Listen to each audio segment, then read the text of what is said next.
moteur, donc gonflé, qui se rapporte plus ou moins, je vais dire ici, un peu plus à un style légèrement allemand, donc certaines modifications comme je vais dire celle-ci, où on a une modification carrosserie, jantes, rabaissement, ou des versions un peu plus oldtimer, comme ici avec la Prélude de 1980, où les modifications sont, elles, plus subtiles, on va dire ici, où le travail consiste plus dans la restauration que la modification telle, en ne gardant toujours pas le style d'origine purement, mais en modifiant les parties, encore une fois, suspension, jantes et légèrement le look de la voiture.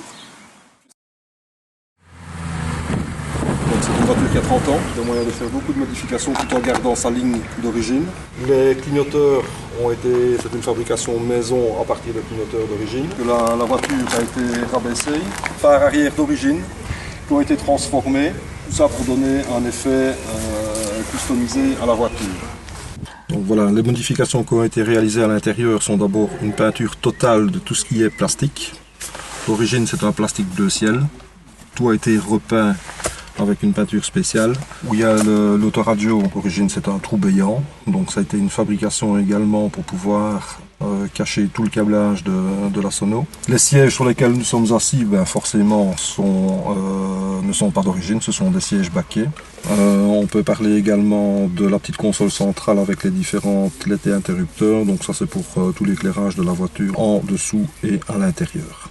Donc ce qu'on peut rajouter, c'est que toute la voiture a été faite dans l'esprit d'origine. Il n'y a aucun trou n'a été foré dans la carrosserie pour pouvoir fixer tous les éléments nouveaux. Tout est fixé de façon amovible et la voiture peut être montée d'origine en ayant la demi-journée.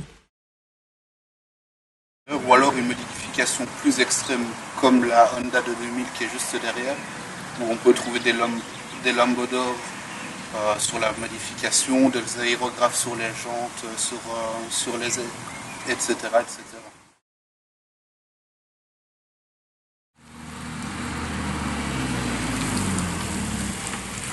Alors, c'est une Honda Civic de 2000 avec quelques grosses modifications esthétiques. Donc il y a un capot qui est en une pièce polyester qui lui vient des États-Unis. Alors il y a un kit carrosserie complet et c'est toutes des pièces que j'ai commandées à part pour avoir le kit universel en fait.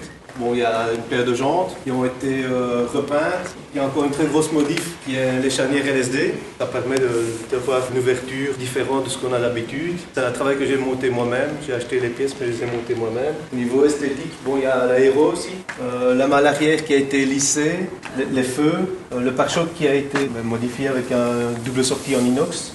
L'éclair-plaque a été fait avec des LED, avec le même système de LED dans les portes. Comme ça, on est quand même réglementaire au niveau de la police.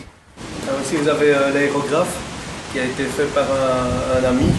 Il travaille principalement maintenant plus que sur des motos. Les couleurs motos sont beaucoup plus vivantes en général. La plupart des pièces ont été montées moi-même. Au niveau de l'intérieur, j'ai essayé de rappeler le drapeau du soleil levant dans les fonds de compteur. Et alors, j'ai quelques néons ici à l'intérieur. Et le ciel de toit qui a été fait. J'ai plus concentré sur l'extérieur, c'est plus impressionnant. Alors là, ici, ce sera encore plus varié que celui-ci. Ici, on a pris pour l'exemple des voitures intergénérationnelles, une voiture de 1981, une voiture de 1995, une voiture de l'an 2000. À la Japan Expo, on aura encore un petit peu plus dans le sens où on aura ce qu'on appelle aussi le style JDM. JDM étant une modification plus véhicule de voiture, les voitures avec des moteurs plus gonflés, avec des importations japonaises. Ici, pourquoi la Japan Expo? Tout simplement, à Paris, ils ont une variété assez limitée dans certaines gammes où ils se consacrent plus à l'esthétique. Ici, nous voulons vraiment prendre la Japan Style pour la Japan Expo, forcément. Je pense que le point le plus important à souligner, c'est surtout que le tuner est une personne respectueuse de sa voiture.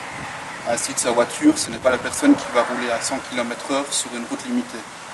Cette personne est totalement fan de sa voiture, elle y passe des heures et elle la chouchoute. Ce n'est pas comme ces personnes qu'on pourrait qualifier de tuneurs mais qui n'en sont pas, qui prennent leur voiture avec un autocollant et qui viennent, je veux dire, faucher des personnes sur la route alors que c'est simplement en train de se balader.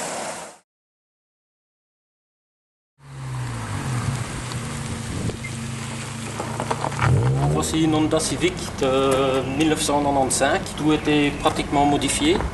C'est-à-dire que nous avons changé tout à fait le pare-choc. Les phares sont en un bloc. D'habitude c'est en 2 blocs. Oui, bon bah voilà. Intérieur cuir. Alors ceci a été repeint de la même couleur que la voiture. Nous avons la console centrale qui a été peinte de la même couleur que la voiture, ainsi que le pommeau de vitesse. Nous avons les aérations d'air qui sont aussi peints. Le contour du contour et du kilométrique. Ensuite, nous avons les poignées de porte qui sont peintes aussi. Le cuir qui sont dans les portes. Des sièges Recaro d'une Honda VTEC. Donc, et l'arrière, c'est les sièges d'origine qui ont été refaits, ainsi que le ciel de toit qui a été refait aussi. Nous avons des néons aussi. La tortue, c'est pour cacher un module en fait derrière pour allumer les néons, oui.